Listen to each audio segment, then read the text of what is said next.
You don't have subscription contracts with these customers, but they do come back and buy multiple times from you. How would you think about seasonality? This North Face CFO. In November, December, you wish for snow, but not so much snow that people can get outside and shop. Not too hot, not too cold.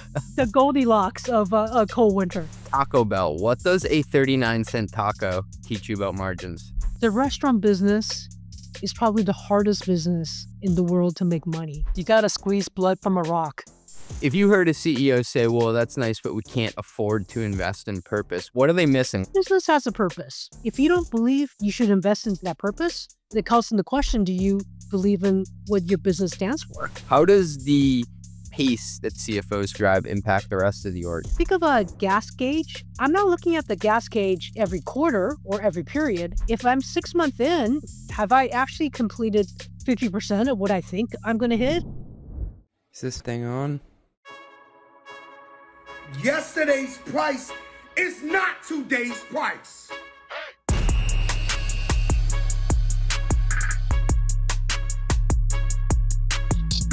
Welcome back to Run the Numbers, the show where we talk with the world's top CFOs and finance leaders. I'm CJ, a tech CFO, and my goal is to unpack the frameworks and operating principles that make you better at allocating capital and leading teams. On today's show, I'm joined by Angela Chen. Angela is the former CFO of The North Face and Mars Veterinary Health. Saying veterinary, I had to say that like 17 times in this take. And she has held leadership roles at PepsiCo, that's an easy one, and General Mills. These roles have given her a front row seat to how some of the world's most iconic consumer brands are built and scaled. I have a North Face jacket. In this episode, we go deep on how you measure something like brand equity, the CFO as an architect of growth. I love that term. How Angela thinks about connecting capital, talent, and strategy to scale a business without losing what made it work in the first place. And humanistic leadership in finance, why empathy and performance go hand in hand, and how investing in people shows up in real business outcomes. We also get into Angela's frameworks for how to allocate capital in a consumer business and what something like a 39-cent taco at Taco Bell can teach you about margins. Woo! If you like this show, please remember to like and subscribe. It helps us with the algorithmic overlords. And if you're looking to hire the best finance and accounting talent, I would love to help. I run a recruiting service that pairs you with thoughtful, qualified candidates from our community of finance leaders, people who, for better or worse, voluntarily research renewal rate calcs on weekends. If that's of interest, shoot me an email at talent@mostlymetrics.com and we can talk. On to today's show with Angela. Angela, thank you so much for joining me on Run the Numbers. Great to be here, CJ. I've been looking forward to this conversation for quite a while now because you've worked at some of the most interesting companies that I think one person could list on a LinkedIn profile or a piece of paper.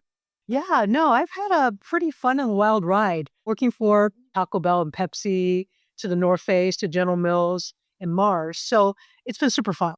I'm not even going to know what title to put on this episode because you've got so many great brand names, Angela. I think we'll figure it out at the end. We'll stretch it out. But like you said, PepsiCo, General Mills, North Face, even Mars Veterinary. Like as a CFO, these are names that people who are outside of the finance world, outside of the tech world, they understand what they are. How do you measure something you can't see or touch? And what I mean by that is the brand equity. I would say that the geek explanation would be, one is like how visible is your brand, two is how your brand's perceived, and three is, retention of the business. Brand equity is the love and trust and emotional connection that you establish with your consumers and with your stakeholder ecosystem, be it your associates, your retail partners, your suppliers, the broader industry. That's what brand equity is.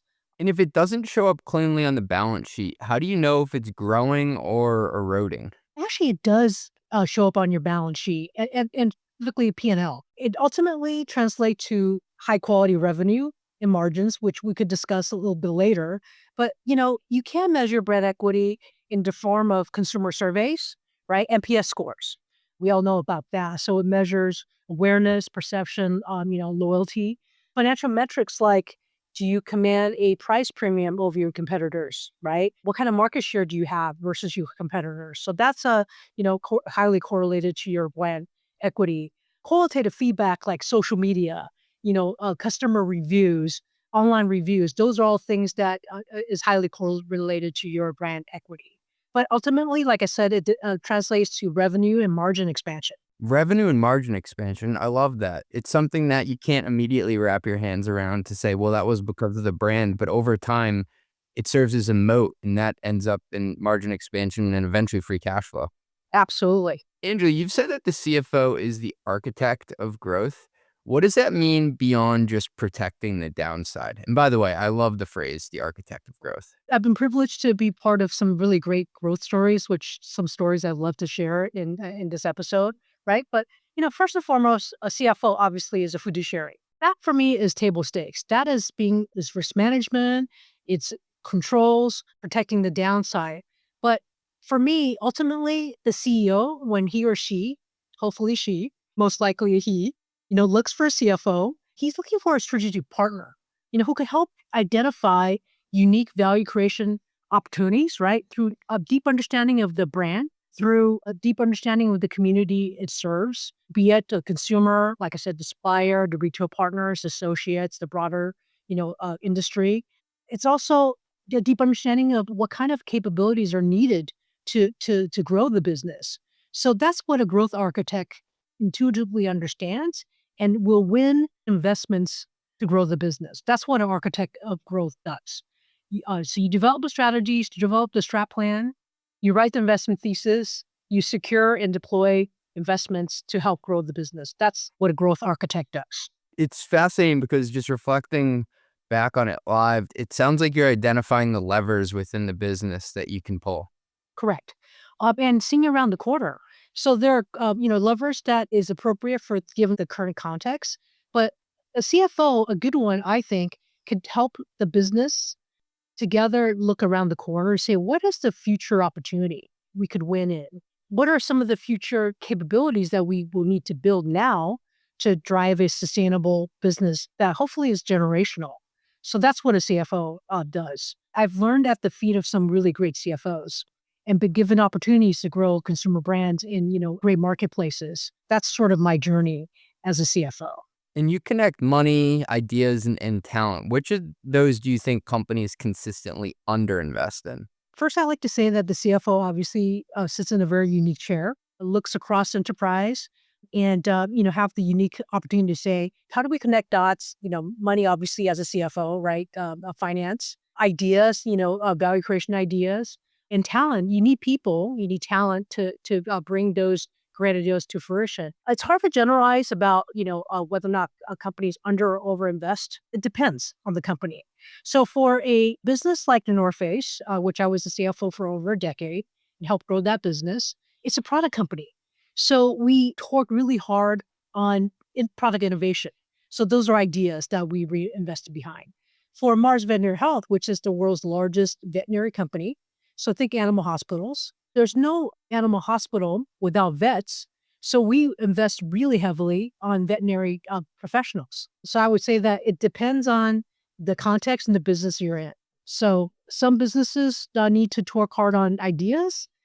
Some businesses need to work harder on talent. You need great talent to run any sort of generational company. It's interesting, though, how talent can be the product in and of itself in many ways. You think like veterinary business, obviously it's about the pet. The business exists to serve the pet, to provide the best access, to provide the best medicine. But you don't have a business without veterinarians.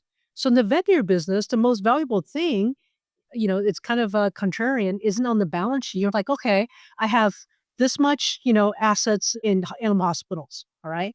But the most valuable thing that you don't capture on the balance sheet is the talent that you have to deliver the best in class medicine, to earn the trust of pet parents like myself. And I think you have a pet too, right? Yeah. Those things don't, show up on the balance sheet. But the reason why the people come to you is I trust my vet with my pet's life.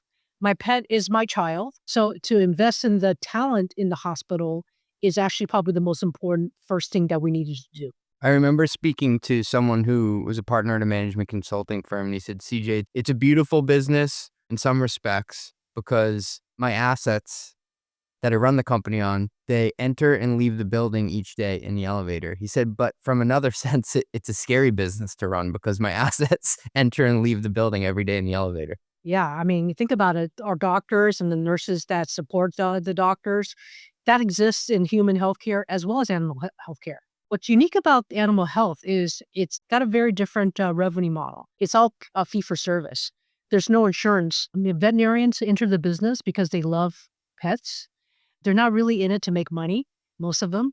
They, grow up dreaming to be, as a kid, dreaming of to be a veterinarian when they grow up. So for me as a CFO, I have to learn the business emotionally, in addition to understanding the business intellectually. Because the magic in that business is really the veterinarians that earn the trust of the pet parent and obviously earn the trust of my dog. So the first thing that my dog does is run to his vet and plops down on his back and asks for a belly rub, and they indulge and they love it. That's not something that you see in human healthcare, I would say. Maybe in pediatrician, but again, just to speak to what is immeasurable in the balance sheet is that trust and that love and that compassion. Hey, thanks for listening. We'll be right back after a word from our sponsors. I've seen a lot of FP&A tools, and Aleph is one of the few that gave me that aha moment within minutes. I remember watching their founder, shout out to Albert, connect my NetSuite data and build me a full P&L live in minutes. Aleph is now trusted by hundreds of leading companies. I've had the CFOs from Turo, 8 Sleep, Zapier, and more on the pod, and every one of them is a huge advocate. I also just published my second annual CFO Tech Stack report, and Aleph has been on the podium both years, including a #1 finish in the $50 to $100 million segment this year. Instead of being just another planning tool, they built a real enterprise-grade data foundation for finance, implemented at startup speed with AI-native workflows woven into its DNA. All your systems, ERP, CRM, HRIS, ATS, product usage, and more, powering one clean, governed data layer that finance can actually trust. And with AI moving as fast as it is, they're pushing even further. MCP, custom AI chatbots, AI-powered variance analysis, and the list keeps growing. Try it with your own data at getaleph.com/run. That is GETALEPH.com/run. Tell them CJ sent you. So here's a pattern I keep running into when I talk to finance leaders at fast-growing companies. You've outgrown the spreadsheets. You've probably outgrown your billing tools built in RevRec, but you're not quite at the point where you can throw a 20-person team at the problem either. That's exactly the danger zone RightRev owns. RightRev is revenue recognition done right. It handles the messy stuff like high-volume subscriptions, usage-based contracts, and mid-contract upgrades. The things that break your ERP and the billing platform bolt-ons. Here's the thing though, your sales team isn't slowing down for you. They're closing ramp deals, usage commitments, and mid-quarter upgrades. And the longer you wait to fix the engine, the further behind you fall. So stop scrambling at month end and stitching together allocations across 3, 4, 5 spreadsheets to just have the numbers ready. Well, that's it. That's the whole pitch. CFOs tell me it's like a glow up for the revenue books. That sounds like where you are right now. RightRev is worth the look. Head to rightrev.com/CJ. That's rightrev.com/CJ. Check them out. Being a CFO, you know how much I love tools that actually make the lives of accounting and finance folks easier. One of my favorite tools right now is Rillet, the AI native ERP going head to head with NetSuite. Yes, someone is finally doing it. I met Rillet 2 years ago when they were still in stealth. Since then, they've absolutely taken the finance world by storm. Their mission is to make the zero-day close a reality, and they're actually doing it. Customers are literally closing their books at 1:35 p.m. on the first day of the month. They've got everything you need to scale your business. Complex revenue recognition, native integrations, custom reporting, multi-entity, close management, and much more. They're only a few years in and are already supporting NASDAQ publicly listed companies. Yes, seriously. If you want to scale your business on an ERP that wasn't built in the 90s, you need to check out Rillet. Book a demo at rillet.com/CJ. Oh, cool, that's me. That's RILLET.com/CJ. RILLET.com/CJ. Tell them I sent you there. I want to talk about trust and love and passion in surrounding a brand. Like that vet example, like hit the nail on the head. I think a place that may need a bit more explanation is you think about a retail brand like the North Face. People are super passionate about that brand. Like they wear it proudly. They love the logo. They like what it stands for. It's an identity thing to them. What was the hardest part of scaling the North Face without diluting the brand? Because if I have it right, I think you grew the company 5x organically in the time you were there. So first of all, I was part of a management team. Certainly didn't do alone, but the CFO obviously have a really unique and instrumental role. But you're right. The North Face grew 5x organically in a decade from a $500 million wholesale-centric business that thought of itself as a supplier of technical gear to a $2.5 billion lifestyle brand that plays in different categories. So the hardest part of scaling, to answer your question, was ubiquity without losing sight of the brand's purpose and values, which is at the center of what we do. So you're right.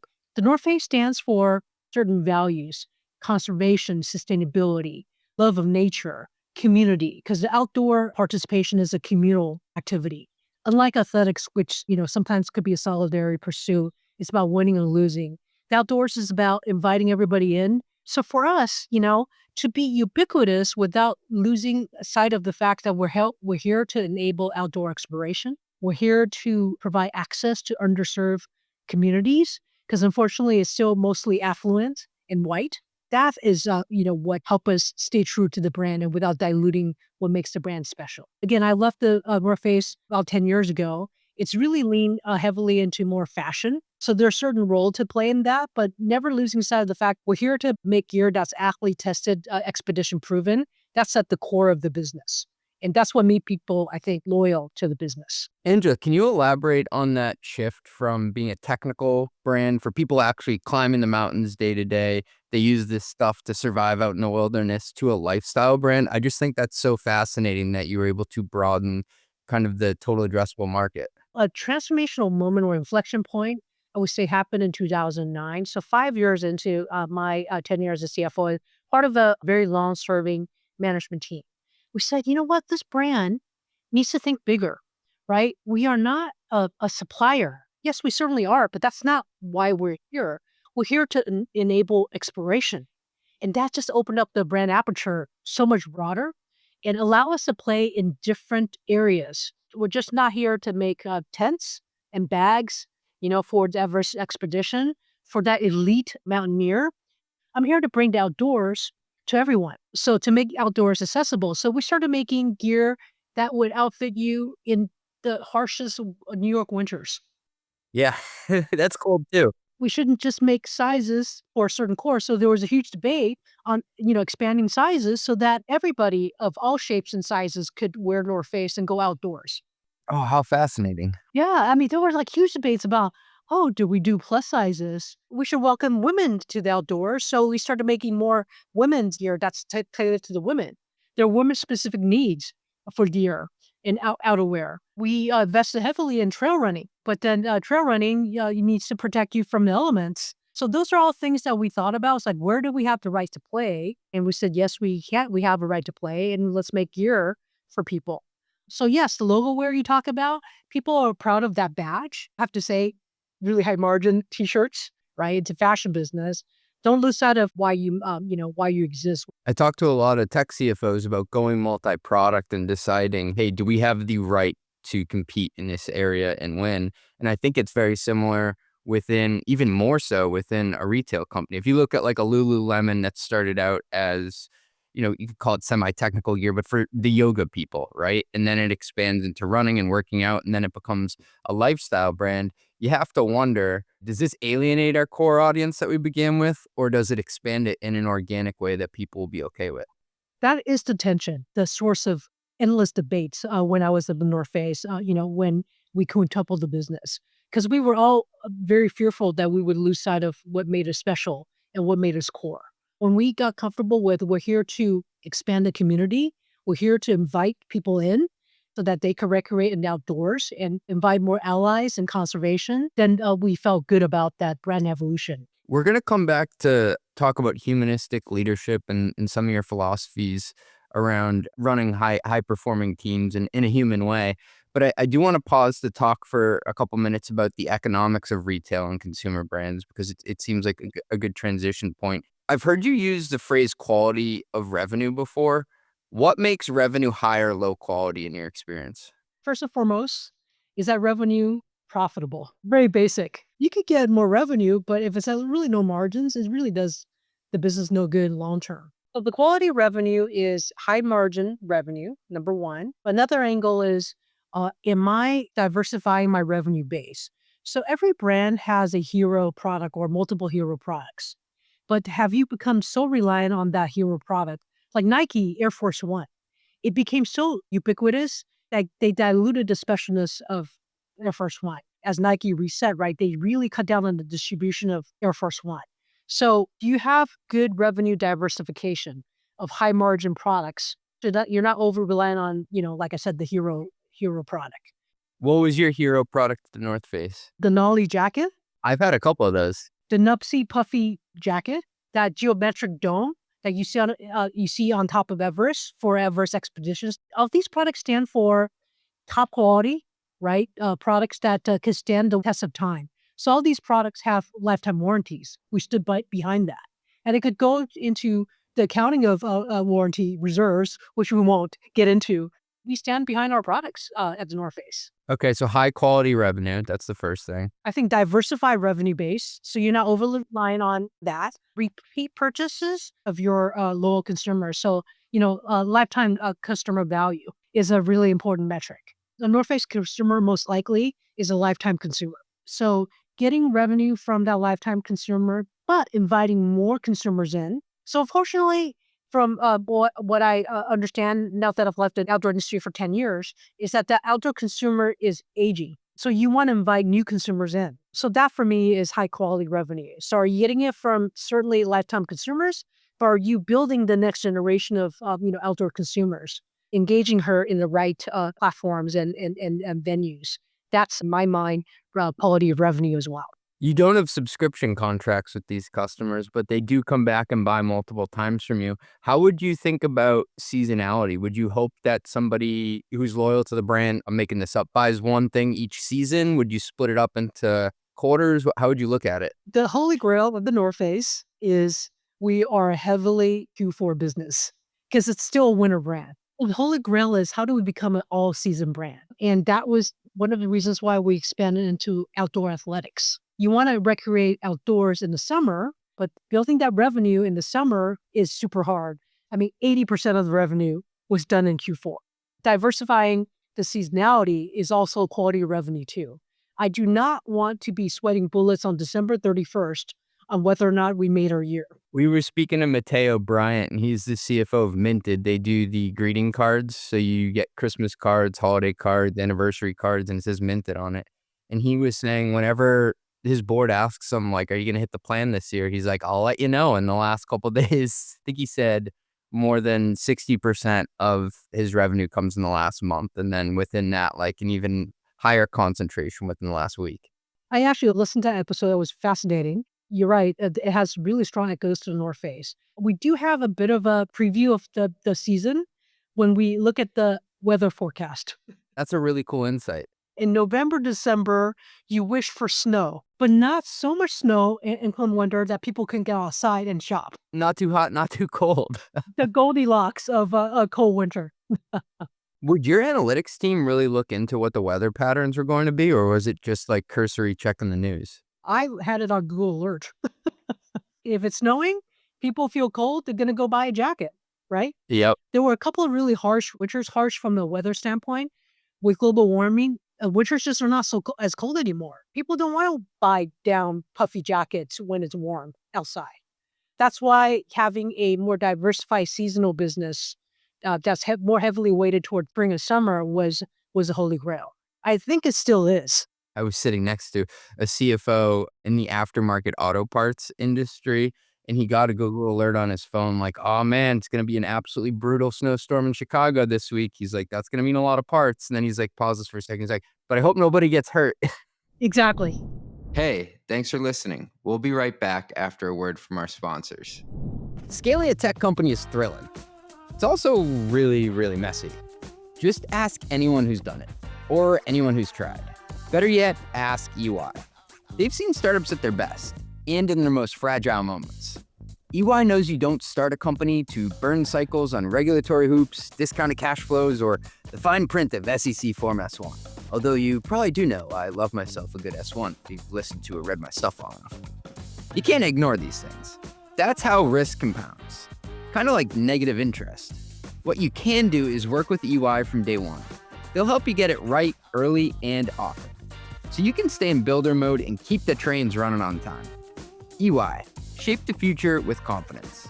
Learn more at ey.com/tech-startups. That is ey.com/tech-startups. One more thing about SpendHound. Teams using SpendHound reduce software spend by up to 30%. Here's how that actually happens. First, you get the data. Real pricing benchmarks from over 1,000 companies across 10,000 SaaS and AI vendors. When a renewal comes up, you know what fair pricing is and what you should be pushing for. But knowing the number and getting the number are two different things. SpendHound also includes on-demand procurement specialists who help with negotiation strategy, contract review, and renewal emails. You stop overpaying for the tools you need. You cut redundant tools before they renew.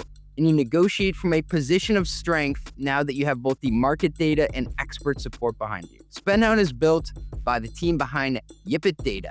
It's rated #1 on G2 in SaaS spend management. And did we mention it's free forever for SMB? When we say free, we actually mean it. You can keep all the savings. Plus, it's only $10,000 per year for enterprise with $150,000 in savings guaranteed. There's a reason we're growing more than 100% year over year. Do you want to stop overspending on SaaS? Then go to spendhound.com/CJ. Zero risk, guaranteed savings. That's spendhound.com/CJ. If you're paying for A-level finance talent, they shouldn't be doing B-level tasks. CFO time is expensive. Senior finance hires are wicked expensive. And yet, in many companies, highly paid operators still spend hours reviewing expenses, chasing receipts, and reconciling systems that should already be automated. That's where Brex comes in. Brex is an intelligent finance platform that combines corporate cards with built-in expense management and AI agents that automate the repetitive work finance teams usually handle manually. Transactions are categorized automatically. Receipts are matched. Policies are enforced in real time. Reconciliation just runs in the background. So instead of adding admin as you grow, you increase output per finance hire. Brex is already automating hundreds of thousands of hours of manual finance work every month across 35,000 companies, including Anthropic, Coinbase, and DoorDash. If you want your finance team focused on performance instead of paperwork, check out brex.com/metrics. That is brex.com/metrics. Angela, you've said that retailers shouldn't own factories. Can you break that down? Let me qualify that a little bit. It's about allocation of capital as of the day. Retailers could spend capital on many different things, and it depends on your return on capital requirements, okay? I could spend North Face's money better on R&D, on consumer engagement, on data and analytic infrastructure versus factories that are capital intensive but need labor to run. Retailers have moved offshore manufacturing decades ago into Asia and other parts of the world where it's less expensive to build a factory. But honestly, it's really about the labor that you need to make those jackets and tents, right? That you can't afford in North America. That's counterintuitive to what I would have thought, because my mind just went to the factory build out and the CapEx. I was joking that I built a studio for the first time. That was my first CapEx endeavor, but I don't have to pay for the labor. I am the labor. I think what you're saying is that there's this ongoing cost that people have to size up as well. Exactly. It's the labor costs in addition to the CapEx. $20 t-shirts can't have people in North America make. It's too expensive, or else we can't price the t-shirt at $20. It has to be a $40, $50 t-shirt. Correct. And, there are retailers that do manufacturing in North America, but it's a different consumer value proposition. Retailers moving manufacturing offshore is not just CapEx considerations, but it's also labor cost considerations. Tariffs have changed the equation. I'm talking about, the shift that happened a generation ago. We're in a new world order. I have no idea where this is going. There are players that could do it cheaper and better than retailers. And why don't you focus on what makes your brand special, which is product innovation, customer engagement, data analytics, in serving the needs of the consumer in your ecosystem better? I just want to double down on that because I think it's such an important point. It was a capital allocation and capital allocation priority decision that you're making. Absolutely. Which is what the CFO has to do. You have $1. What's the best use of that dollar? You can spend it on CapEx or OpEx. You can spend it offshore or onshore. But as of the day, it's guided by what makes your business and your brand special. Invest in what makes your brand special. Mars Veterinary Health, it's about the talent, advancing the veterinary professional. So spend money on her. Veterinarians are 85% female. There's very unique, workforce needs and challenges. So what does she need? What does she want? So invest in that. For North Face, it's about product innovation. For North Face, it's about inviting more people to the outdoors. So spend money there, right? Versus a factory that a OEM could operate more efficiently and more profitably than the North Face can. Maybe we can juxtapose these two. So how does a company like Levi's and their approach to manufacturing different than Pepsi? Speaking from somebody looking from the outside, Levi moved their manufacturing offshore later than other retailers. I think it's also because it's a family-owned business. There are different requirements depending on, how you want to run your business. I don't want to just focus on Levi's. The general trend is any business that's capital intensive in the consumer space, PepsiCo, General Mills, unless it's super core to your business, you just want to have somebody else do it for you. General Mills owns Haagen-Dazs factories. But there's, at the time in which I was at General Mills, there's only 3 Haagen-Dazs factories around the world. And they are next to the best source of milk and cream. So it's a very strategic investment that you want to own. You can't generalize. You got to figure out what's unique and what's important for the business. Throughout your career, you've worked in multiple places with supply chains. What's something that people may underrate or not give enough credit to CFOs for, who have to think about like how a product goes from point A to point Z along the way?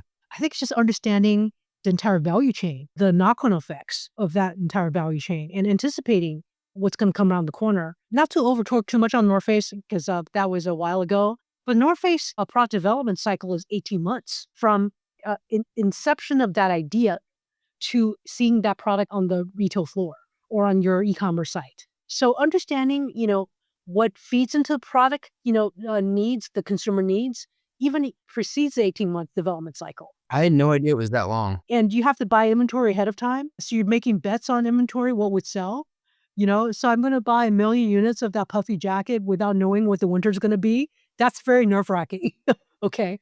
But understanding the value chain, understanding, not only the CapEx and OpEx, but working capital needs of the business. That's, I think, the CFO and the finance team are done some heroes in that. Just managing the go-to-market process and making sure that we understand that where the value is won or lost. Partner to multiple business partners, R&D, to sales, to marketing, the D2C folks. You got to be their friend and their partner and understand, what motivates them, understand where the value is won and lost. It sounds like you're identifying where the incentives are within the value chain too, because depending on which partner you're dealing with, they're all trying to optimize for slightly different outcomes. Empathy is understanding what motivates people and what incentivizes people, and what pain points are they experiencing that you could help solve. Empathy is not Bill Clinton, Oprah-esque, I feel your pain. It's not as simple as that. It's really about deeply understanding needs and wants and pain points. Can we pause for a second? The dog is going crazy. What's the dog's name? His name is Gulliver, like Gulliver's Travels. Ah, I love it. He's a pandemic pup, so the name was aspirational because we couldn't travel at the time. Angela, something that's guided you throughout your career is your focus on the human. What does bringing a humanistic approach to finance mean? I like to broaden that to not just finance, but overall business and leadership. So for me, and I've spoken about this quite a bit, is a humanistic approach to business and leadership means a deep understanding of your business's purpose and values. Like, why does your business exist? Who does it serve? Right? What value does it live by? Because it guides your, where to play, how to win. As I said earlier, empathy is not the Bill Clinton-esque, I feel your pain, or Oprah-esque type of empathy. It's about deep understanding of what your stakeholders want and need. Your consumers, your employees, your retail partners, your suppliers, the broader industry, right? Addressing their needs and wants and pain points. So through that deep understanding, then you could come up with the business opportunity and the solutions that help advance your business.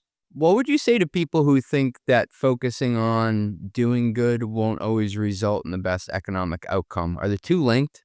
I believe that they're mutually reinforcing, not mutually exclusive. Perhaps it's because I have been privileged to work for strong, purpose-led, mission-driven companies like the North Face and Mars Veterinary Health. where its purpose and values and the relationship that it's built with the ecosystem of stakeholders is so values-based, right? North Face is about enabling exploration outdoors.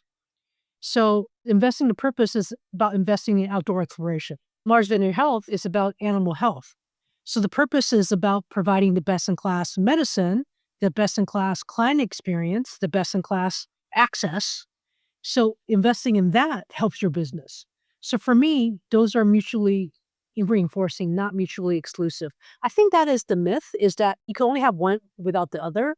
I think that's off. I think that's flawed, especially if you're not managing a quarter or a year, you're managing for the long run. Some of the investments that may not pay off in 1 year, but if you're in it for the mid to long haul, that I think is certainly the case. If you heard a CEO say, well, that's nice, but we can't afford to invest in purpose, what are they missing? What are they getting wrong? Is it a time frame issue? Maybe he or she doesn't understand what the business stands for then. I like to have that provocation. Business has a purpose. If you don't believe that you should invest in behind that purpose, it calls into question, do you believe in what your business stands for? I think more and more consumers are discerning. They vote with their values, I think in the long term, whatever those values might be. I tend to agree with you. Do you think that balancing purpose and profit is harder in public companies? How do you square that? It might be harder in public companies because of the incentive system. It depends on whether or not the management team is incentivized on the short term or the long term. And Wall Street tends to focus on the short term, right? Quarterly earnings. So it does stack it against more short term goals. In private companies, you probably have more room to play in terms of time horizon. But there are examples of the public companies that took the long term that have become wildly profitable and successful. Amazon, for years, says we're not here to make a profit. We're here to make investments in the future. And look at them now, right? Certainly harder in public companies if they are driven by the street, quarterly earnings. But in private companies, if you incentivize your management team on short-term results, you're going to get, what you structure, behavior that you encourage, I would say. I totally dig the philosophical here, and I do think that if you're trying to build an enduring brand over time, you have to be purpose driven. That's what keeps you going. That's what motivates you, and it becomes your North Star. I also want to touch on some value creation frameworks that I think stand behind this. Like we hit on before, it doesn't mean you can't have profit. In fact, you may be able to have even more profit because of this, because people believe in you. You said you have this value creation framework when you're deciding where to play and how to win. I'm hoping you can walk us through some of that. I like to think of myself as a tough-minded idealist. Idealist meaning that I believe in the purpose and values, but I'm here to make sure that our dreams could come true. The framework that I referenced, it's not something that I developed, but something that actually have been hugely influential on me as well as the management teams that I'm part of. It's a book that you might have heard of. It's called Playing to Win, written by the former chairman and CEO of P&G and a business school professor, Roger Martin. It's called Play to Win. So ask like 4 or 5 really key questions, of the business as you develop your strategy. What's your winning aspiration? Where will you play? How will you win? What capabilities do you have in place to win? And last but not least, this is probably the most unsung part of it. What management system are required to support the choices you've made?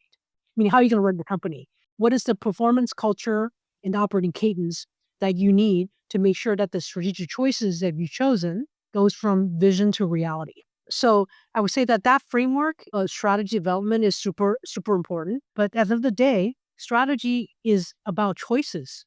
Did you make the right choice to expand into X, Y, Z? Did you deviate so far from your purpose and values? Or is it actually a really natural adjacency that you have every right to play in? Those are the choices that you make that the CFO could help enable. Do you have a deep understanding of your consumer? Do you have the right go-to-market strategy?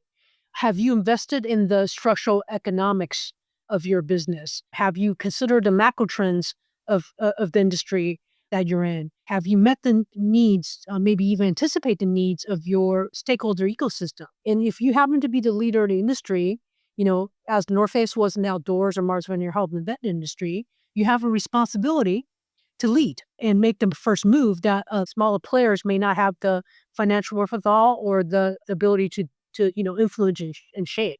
You mentioned the term operational cadence, which I think is a beautiful packet of words there. How does the pace that the CFO drive impact the rest of the org? We all love and believe deeply in process. So technology enables processes that you need to run the business. So in terms of driving strategy from vision to action in reality, is you need to clearly define what your strategic choices are. How do you know that you've succeeded? So what are the KPIs and milestones that you need to hit?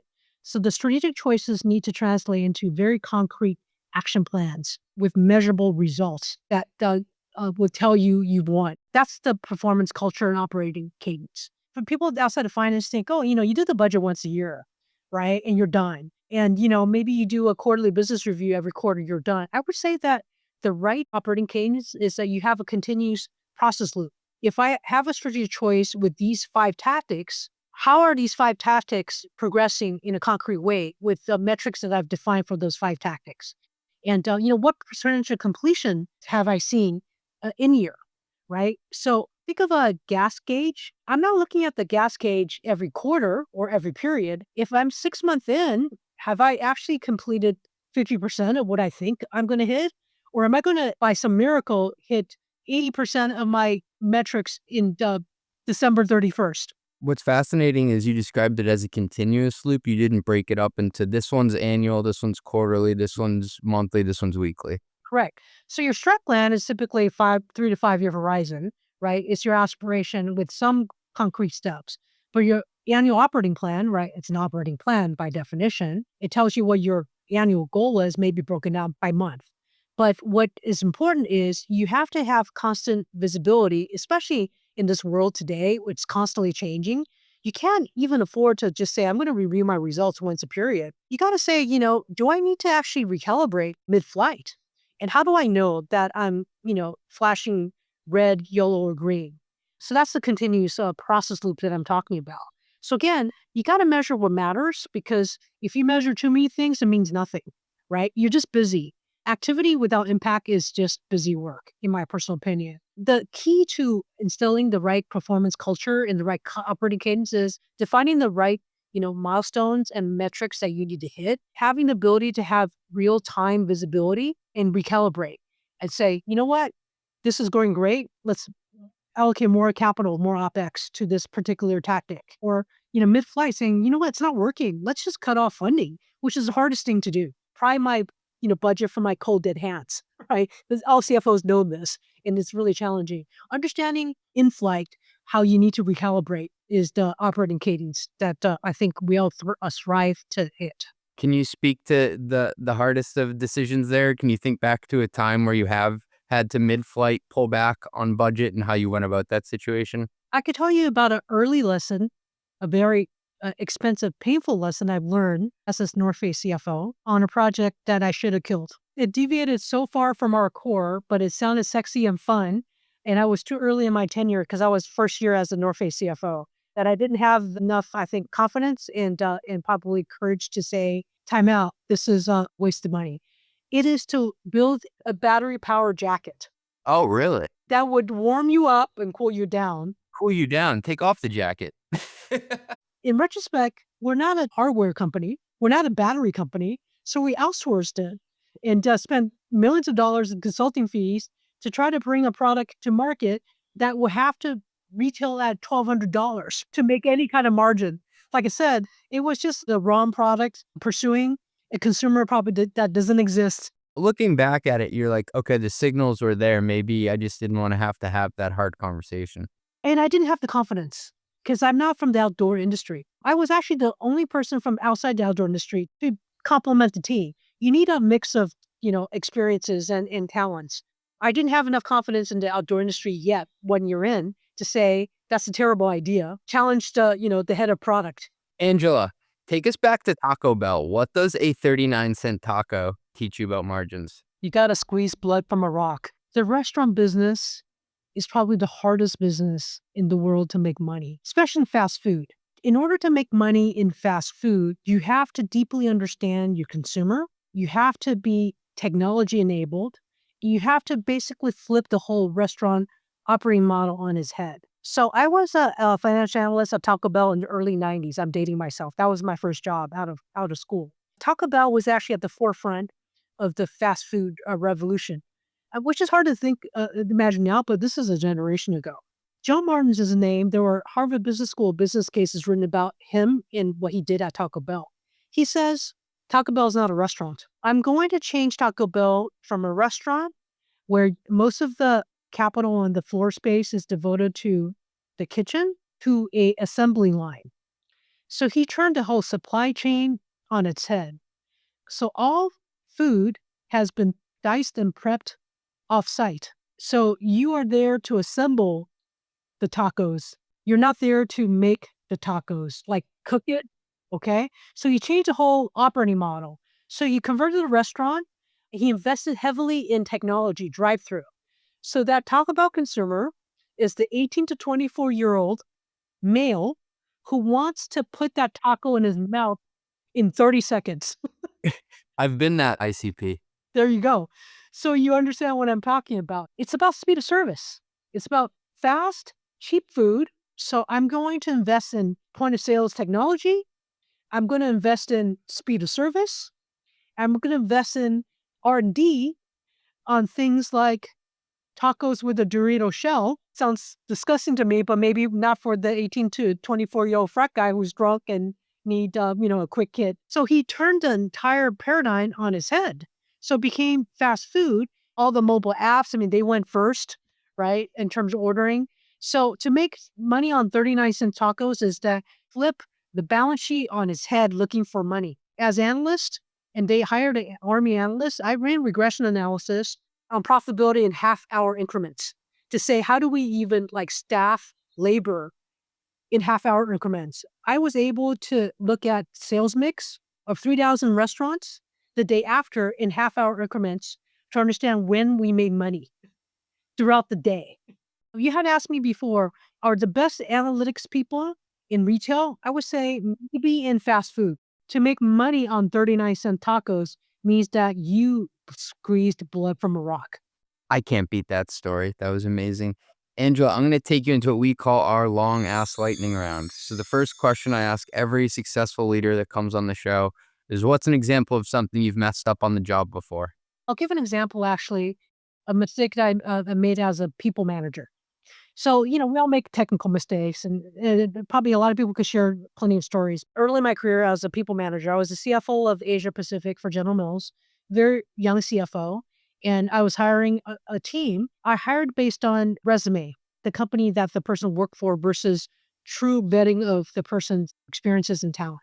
So I was like, oh my God, this person worked for GE.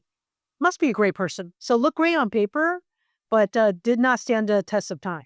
Hiring somebody based on credentials, whether or not the school that they went to, the degree that they got, the companies that they work for, without truly understanding what they've accomplished, what they're capable of accomplishing, the resilience that they have, their problem solving abilities, their curiosity. It was painful for the employee as well. Your empathy shines through telling that story because you didn't just think about it from the angle of the company. You really hit on what it meant for that person. Like their performance, good, bad, or indifferent, you wanted them to be in the best fit. Right. Next one I got for you. If you could tell your younger self something knowing what you know today, what would you tell her? Finance people are very analytical, very logical. We pride ourselves on our analytical prowess, right? And the ability to see around the corner. I would say that if I know now today, the work is not the best piece of analysis, the best investment thesis. It's really about building your network. The network is the work, not just the deliverable. What I mean by that is, in order for me to advance the business, whether or not it's Morpheus or Mars Veterinary Health, I have to sell the corporation on a vision, and I need to win allies. My beautiful analysis does not stand on its own. At the end of the day, it's the trust and teamwork that you establish, rapport that you establish with the whole stakeholder ecosystem. That would help you advance your business more than anything else. So I would say that I over-torque on the analytical and the best piece of analysis and the best pitch deck and the best strat plan that's out there. Yes, that's important. But at the end of the day, I probably fell short as an advocate and a sales person for my business. because I didn't think deeply and work hard enough on winning allies for the business, thinking that my intellect alone would sell. That's not true.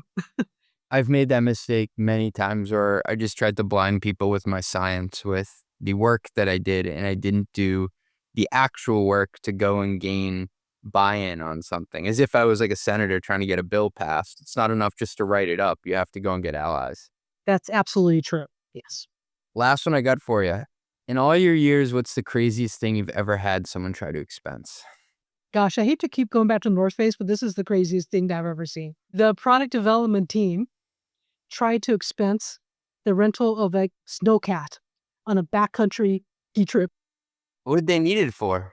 to go backcountry skiing. Have you heard of cat skiing? No. You go backcountry and you have a snowcat take you to the top of a slope that you could ski down or snowboard down in the backcountry. They should have expensed the helicopter, Angela. That would be more expensive. I have to give them credit for that. Angela, this has been such a treat. I really appreciate you coming on and sharing all your experience. I think people are really going to enjoy this episode. Thank you for having me. Run the Numbers is a mostly media production. Yelling and intro by Fat Joe. Artwork by Meg D'Alessandro. Show is executive produced by Ben Hillman. Nothing said on this podcast is intended to be business or investment advice. It's the sole opinion of me, a guy who feeds his dog way too much ice cream and has a history of net operating losses. LOL. If you like this podcast, hit subscribe and give us 5 stars. It will take like 2 seconds and our algorithm overlords love it. Drink water, call your mom, and have a great day. Peace.